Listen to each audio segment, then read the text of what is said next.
Siamo qui per intervistare Russo Mariano, un food and beverage manager e chef che ha avuto anche esperienza in cucina all'estero e svolge la professione di insegnante di enogastronomia. In questa intervista, attraverso il suo racconto, ci illustrerà come trasmette lo studio della dieta mediterranea ai suoi studenti. L'obiettivo dell'intervista è quello di decifrare l'importanza della dieta mediterranea, che tutela anche la sostenibilità ambientale.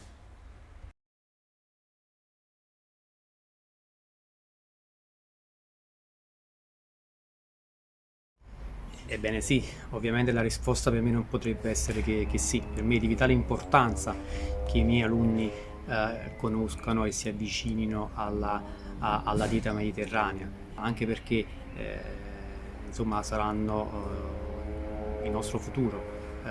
Lavorando all'interno della scuola alberghiera, ovviamente saranno dei ragazzi formati per poter andare a lavorare nel mondo della ristorazione, diventeranno chef, cuochi, maître di sala, comunque sia appartenenti al mondo della ristorazione.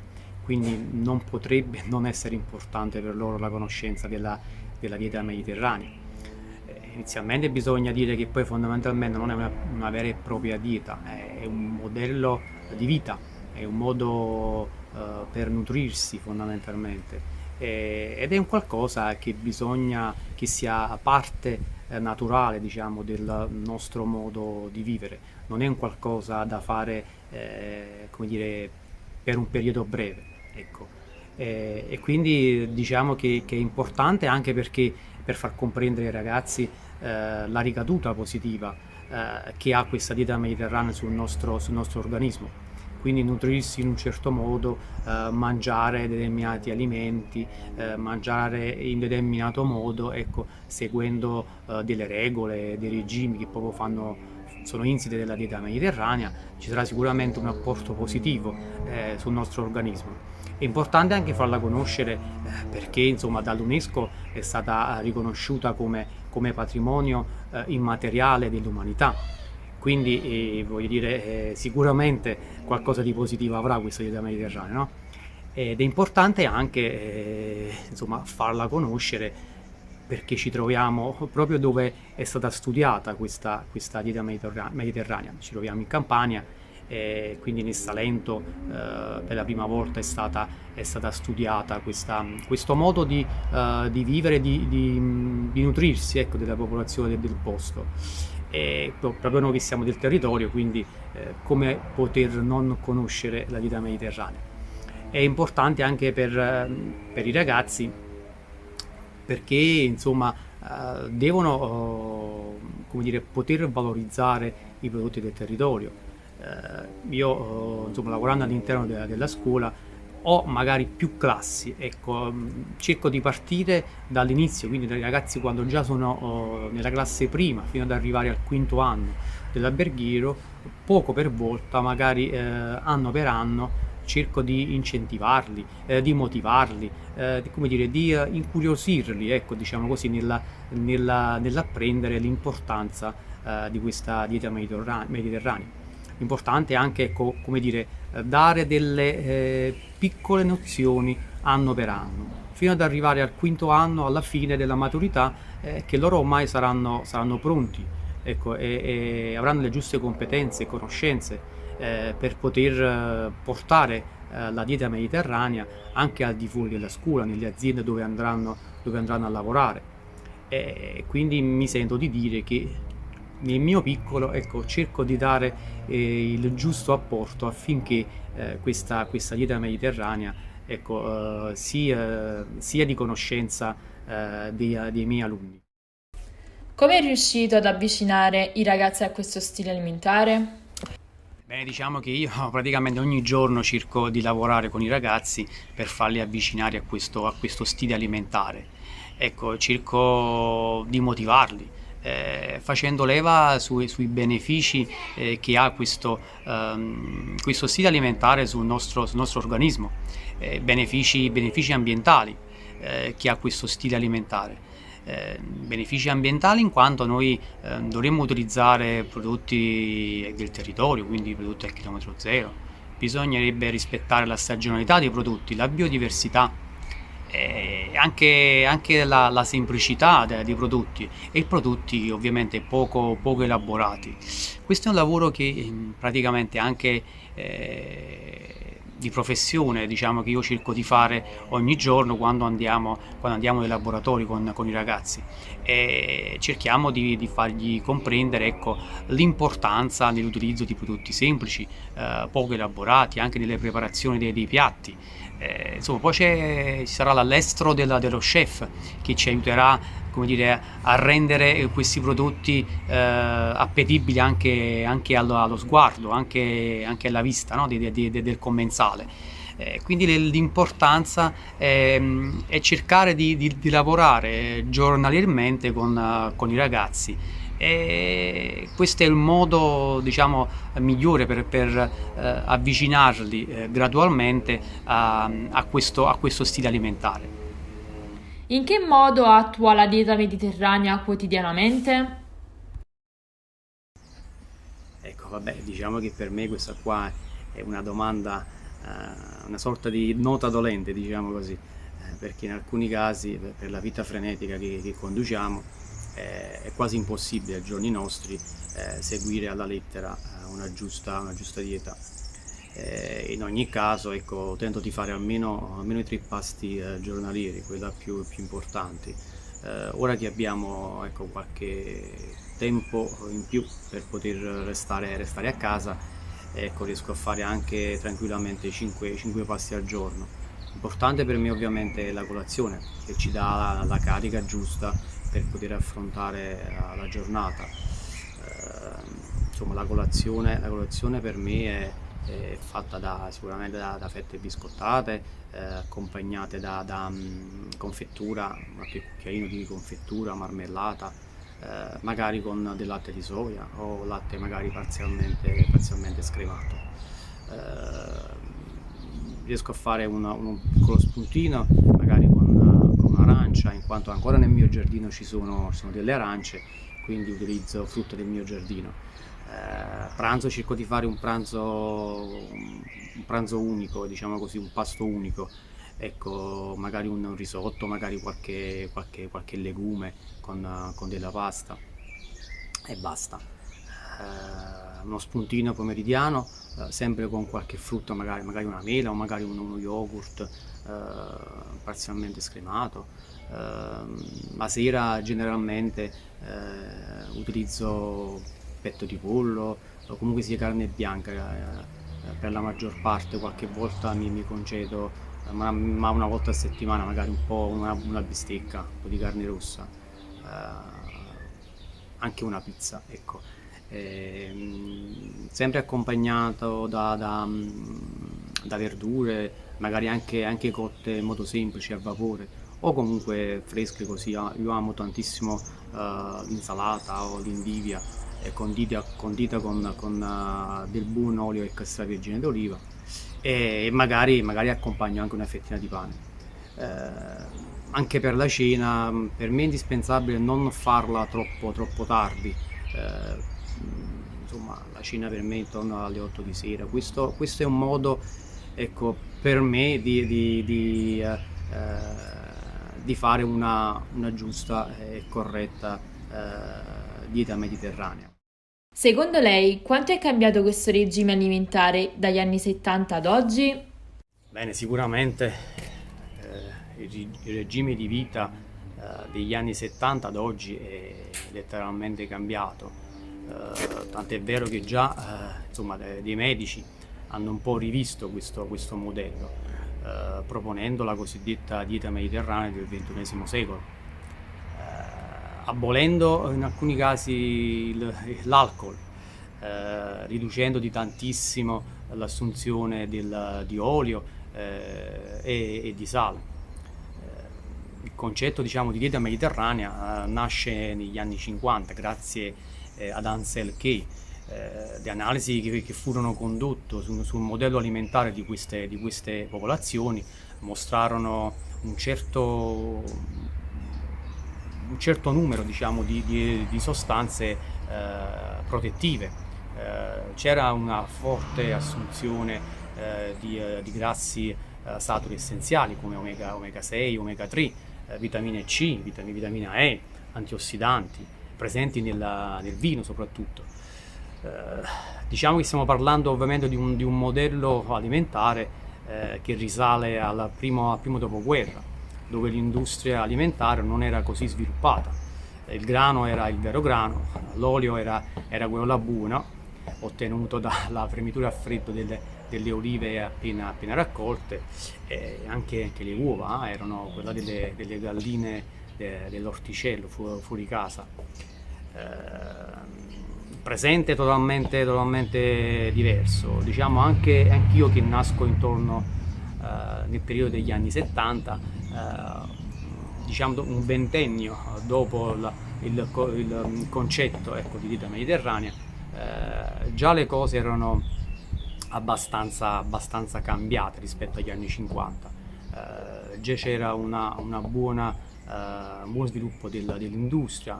Diciamo che io sono tra quelli là un poco più fortunati, perché vengo da una famiglia di contadini, prettamente contadini, dove c'era la possibilità tra i familiari, tra gli amici, di reperire sostanze ancora genuine, con una coltivazione biologica.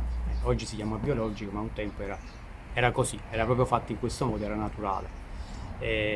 Quindi voglio dire, ho avuto questa fortuna, insomma, parenti che vengono dalla penisola sorrentina, parenti e familiari che avevano terreno sul Vesuvio, quindi voglio dire, tutte zone atte all'agricoltura, ha una tipologia di agricoltura. Quindi voglio dire, ancora io sono stato tra le persone un poco più fortunate. Diciamo che oggigiorno il presente è totalmente diverso, perché ecco, il commercio, il business hanno peggiorato sicuramente la qualità alimentare.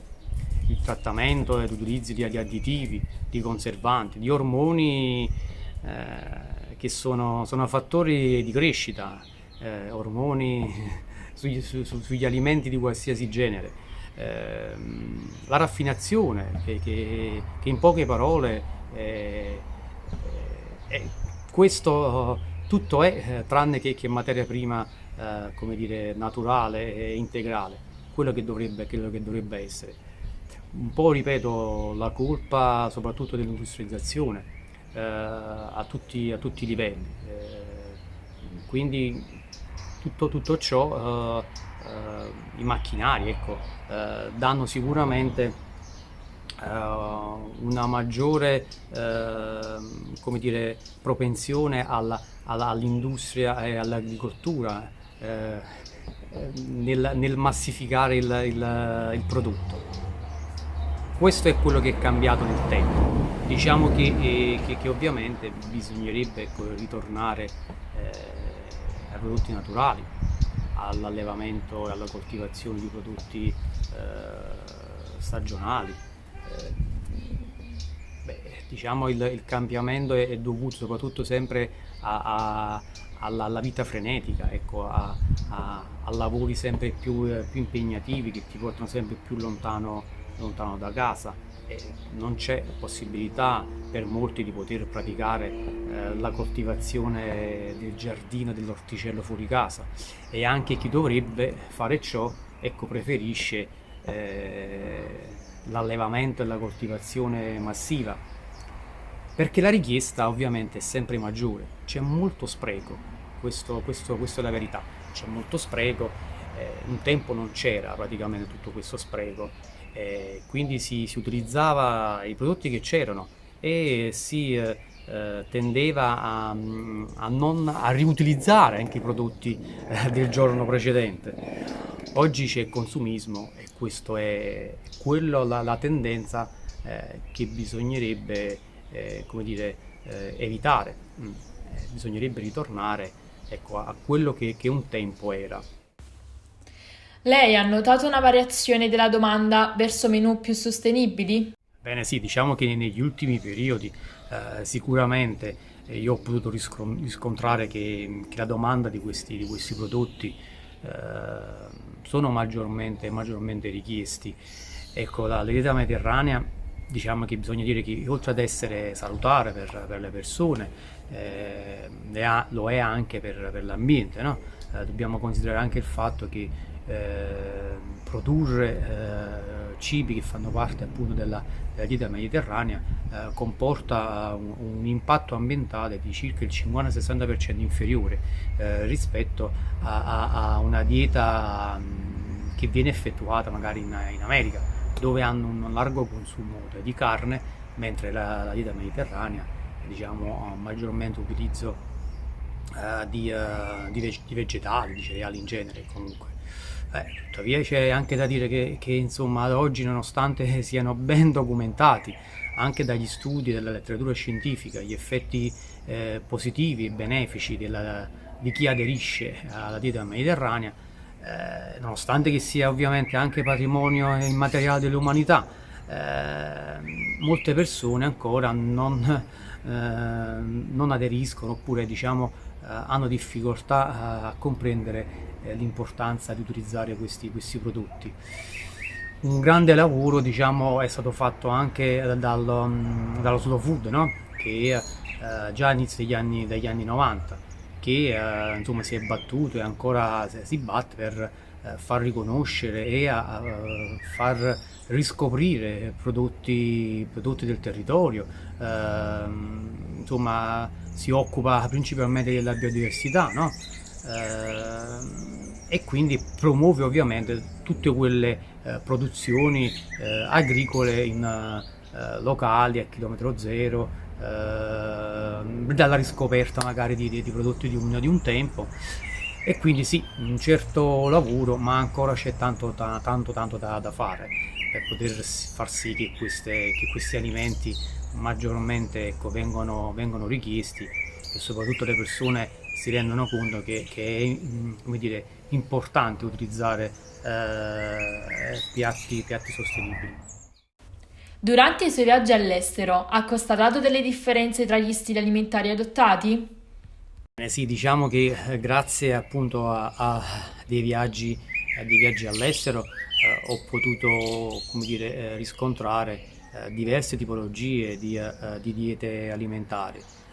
Diciamo da ragazzo ho avuto la fortuna di poter lavorare con diverse persone che provenivano anche da altre etnie, e lì ho iniziato già un po' a comprendere, ecco, l'importanza che magari dava un popolo all'utilizzo di un determinato alimento piuttosto che ad un altro.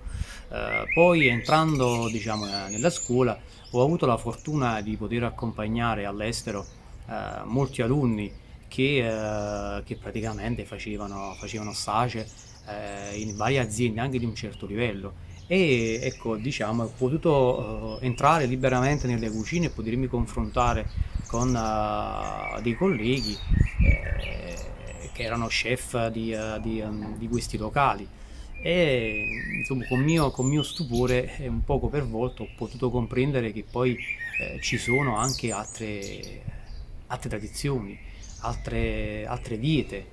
Esiste la dieta legata alle tradizioni dell'Africa, quindi la dieta africana. Esiste la piramide asiatica, che è una piramide molto simile alla nostra. Diciamo è simile in quanto alla dieta mediterranea, in quanto, ecco, predilige maggiormente carboidrati e penalizza proteine animali e grassi. Diciamo che la carne occupa la parte superiore della piramide. Diversa è anche la dieta latinoamericana, che predilige molto la carne e prodotti magari salse particolari, che danno anche un aroma molto marcato alle preparazioni. Ecco, sono molte cucine nel mondo che utilizzano, anche quella arabe, che utilizzano molto le spezie, e che in alcuni casi tendono anche un pochettino a mascherare il sapore vero e proprio naturale, diciamo, del prodotto. Diciamo che poi fondamentalmente dalle mie esperienze, un po' perché gioco di parte, ovviamente per me la cucina mediterranea è quella là indubbiamente la più naturale, la migliore, è quella più equilibrata, ecco, in genere. Per lei è importante far conoscere agli studenti la filosofia della dieta mediterranea?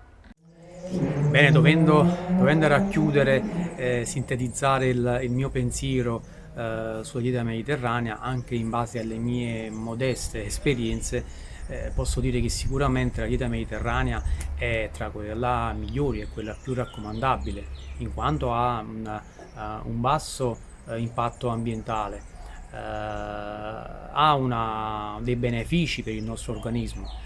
Si consideri che chi utilizza questo stile di vita si prospetta un allungamento della vita e come dire, ha dei benefici sicuramente sul cuore e sul sistema nervoso. C'è la prevenzione del cancro, delle malattie croniche, previene il diabete.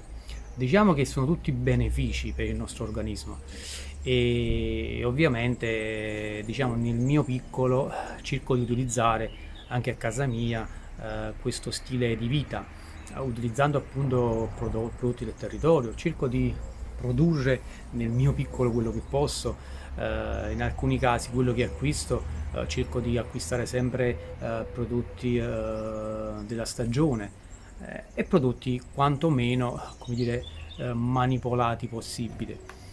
Anche quando mi ritrovo come dire, a fare consulenza in aziende ristorative mi occupo anche di promuovere dei piatti o dei menù, cerco sempre di consigliare ai probabili e futuri clienti piatti con prodotti di stagione a chilometro zero.